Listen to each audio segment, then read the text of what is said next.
কালকেতু মহাৰাজ বাসুদেব দৈত্যকীৰ বিবাহ কাৰ্য সম্পন্ন হৈছে অতি সুকলমে অতি মাঙ্গলিকভাৱে। আজি কংসৰ গৌৰৱ মথুৰাৰ চতুৰ্দিশে জ্বলি উঠিছে কালকেতু। এই সকলোবোৰ আপোনাৰে প্ৰাপ্য মহাৰাজ। নহয় কালকেতু, এই সকলোখিনি তোমাৰ বাবে সম্ভৱ।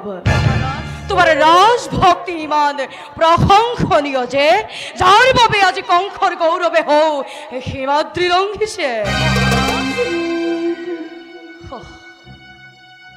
কিন্তু কালকেতু কন্যাদান যে কিমান মৰ্মান্তিক আজিহে বুজিছো মই। এই নিষ্ঠুৰ কংসৰ আজি হৃদয়ৰ কোনোবাখিনিত কিহে যেন কৰিছে আঘাত।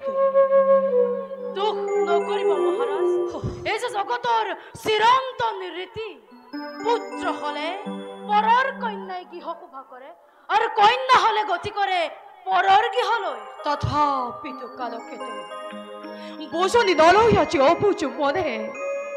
দৈত্যকী যে মোৰ প্ৰাণ, দৈত্যকী যে মোৰ নয়নৰ মণি কালকেতু। মহাৰাজ তাইক আজি পঠিয়াই হও দূৰ দূৰলৈ। কিবা দৰে থাকিম মই এই শূন্য কাৰেগত কালকেতু।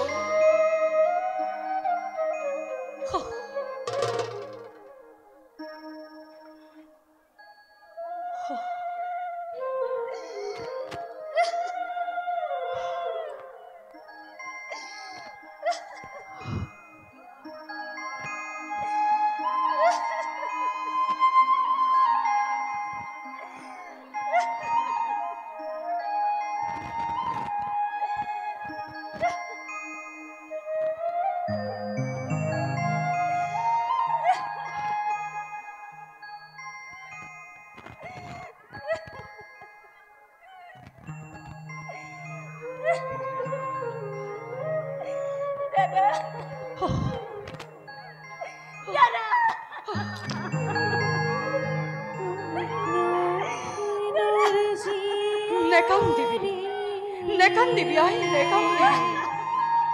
আজি তোৰ পৰম আনন্দৰ দিন দৈত্যকী, আজি তোৰ পৰম সৌভাগ্যৰ দিন দৈত্যকী। তোৰে শুভ ক্ষণত বিষাদৰ চকুৰ পানীৰে কলুষিত নকৰিবি ভক্তি। নেকান্দিবি বসুদেৱ। মহাৰাজ মহাৰাজ নহয় বসুদেৱ, মিত্ৰ বুলি মোক কৰা সম্বোধন। মোৰ এই আজলি ভনীতি দৈত্যকীকে আজি হন্তে অৰ্পণ কৰিলো তোমাৰ হাতত। ছায়া আৰু কায়া যে সম্বন্ধ থাকে যেন দুয়োটি প্ৰাণী সদায় একেটি হৈ। বসুদেৱ অতিকে আজলি তাই পদে পদে কৰিব পাৰে শত দুখ শত অপৰাধ। ক্ষমাই ভূষণ বাণী নিজৰ ধাংগিনী স্বৰূপে শত দুখ শত অপৰাধ তুমি কৰিব মাৰ্জনা। দৈত্যকী সেই এটা কথা তই সদায় মনত ৰাখিবি। পতি ব্ৰহ্ম পতি বিষ্ণু পতি তিৰোতাৰ আচৰণৰ ধন।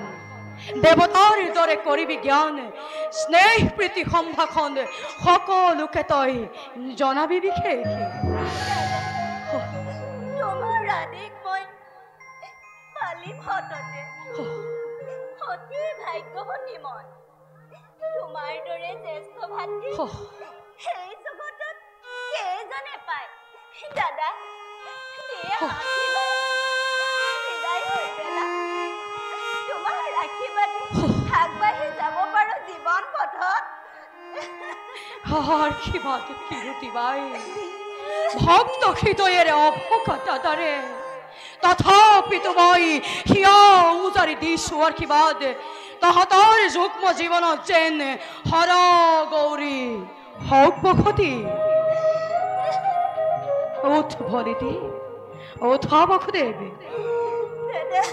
কালকেতো মহাৰাজ ৰথৰথে হয় হস্ত্ৰী সমন্দিতে আছে যত যৌতুক সম্ভাৰ সকলো প্ৰস্তুত নে প্ৰস্তুত মহাৰাজ বলা বসুদেৱ বল ভনীতি দাদা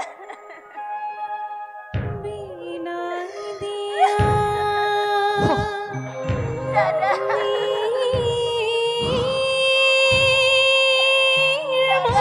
নেকান্দিবি আই নেকান্দিবি